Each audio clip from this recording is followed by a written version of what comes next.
Hello guys, welcome back to my channel. Sa video na ito, ituturo ko sa inyo kung paano mag-import ng reference gamit ang Pixay Pro, mag-set ng brush settings, at kung paano gumawa ng line art. Pero bago tayo magsimula, make sure to subscribe to my channel and hit the notification bell para updated ka sa mga upcoming tutorials.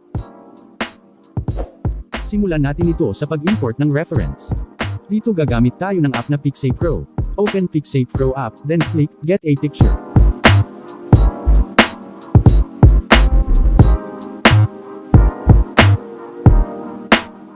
Pagkatapos, resize ang reference at gawin itong 1200 by 1500.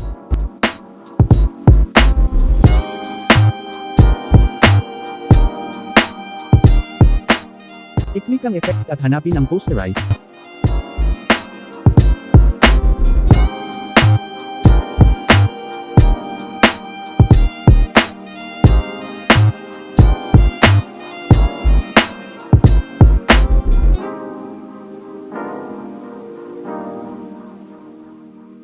At pagkatapos ay i-export ito sa Autodesk Sketchbook.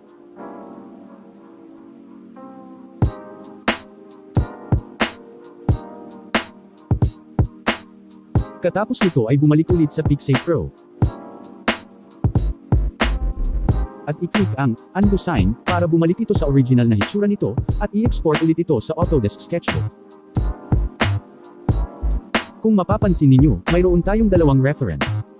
Isang original at ang isa ay posterized. Hayaan lang muna natin yung posterized reference dahil sa part 2 pa natin ito magagamit. Ang sunod naman natin gawin ay mag-import ng color palette.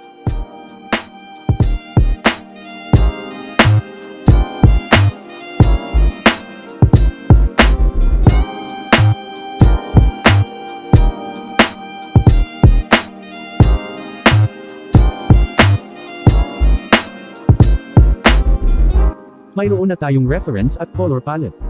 Ang sunod naman natin gawin ay iset ang brushes at eraser. Usually, gumagamit ako ng basic pencil at hard eraser sa paggawa ng line art. Sundan mo lang yung nasa video para sa settings.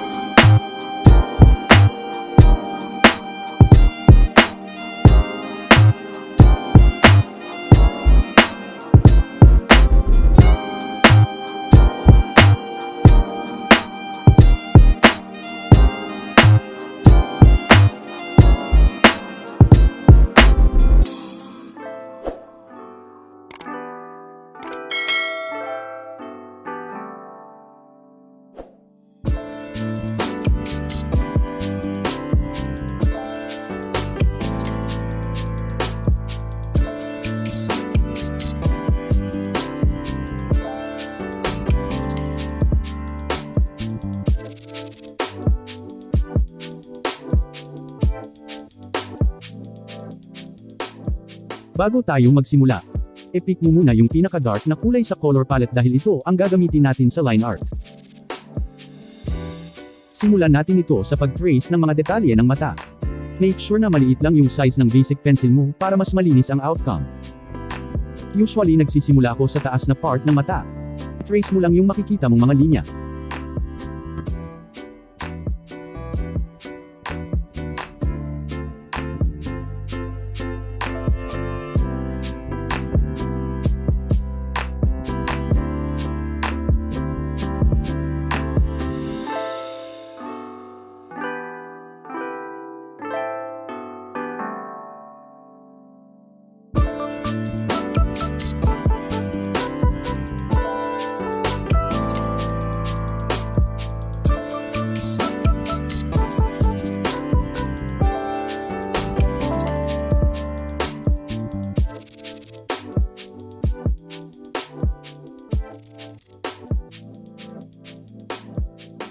Pagkatapos nito, i-trace mo naman yung outer part ng kilay.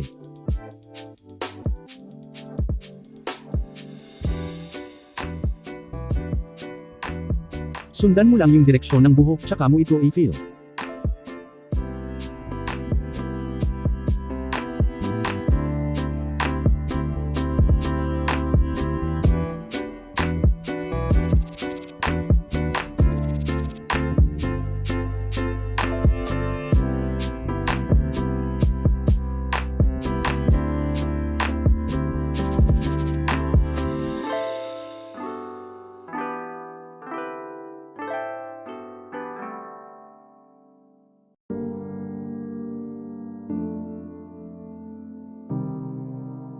At pagkatapos ay gawin din ito sa kabilang mata.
Sa ilong, kulayan mo lang yung pinakabutas, at sa lips naman ay yung gitna na part lamang.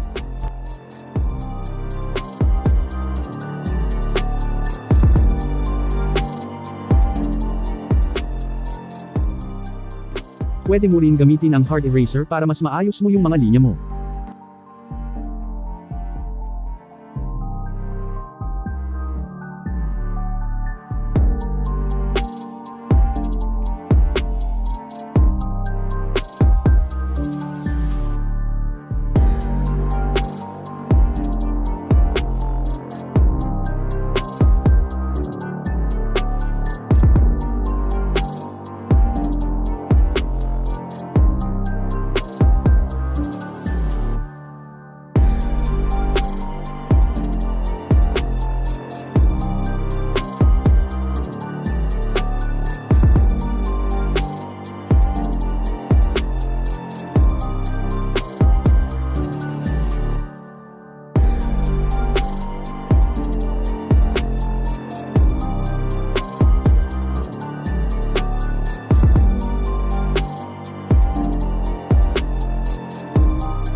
Kapag tapos ka na sa detalye ng mukha, pwede ka nang mag-proceed sa buhok.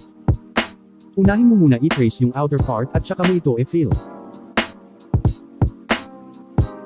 Sundan mo lang yung direksyon ng buhok.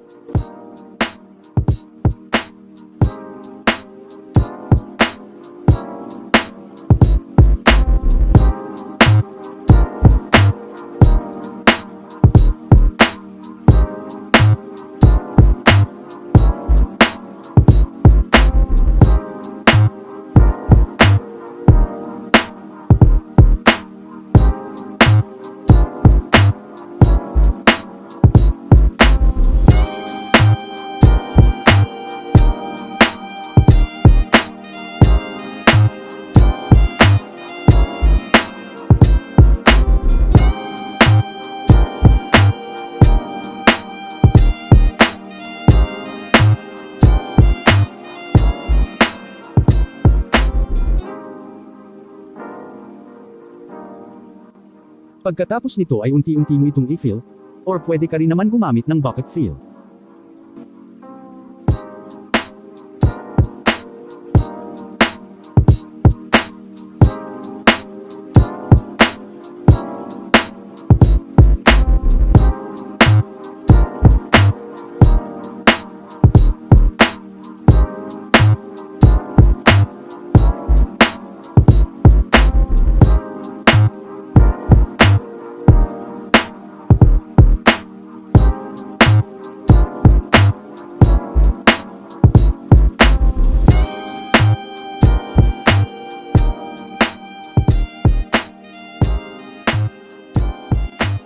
Pwede mo rin gamitin yung posterized reference para mas ma-identify mo yung madidilim na area.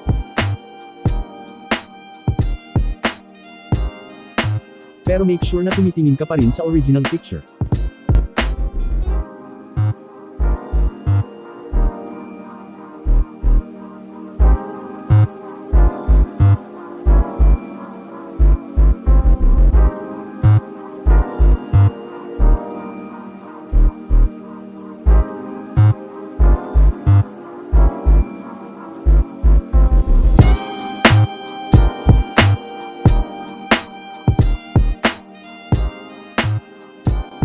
Huwag mo rin kalimutan i-trace yung maliliit na detalye gaya ng tenga.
So dito na nagtatapos ang ating tutorial.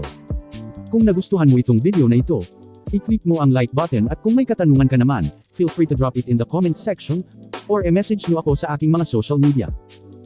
Thanks for watching.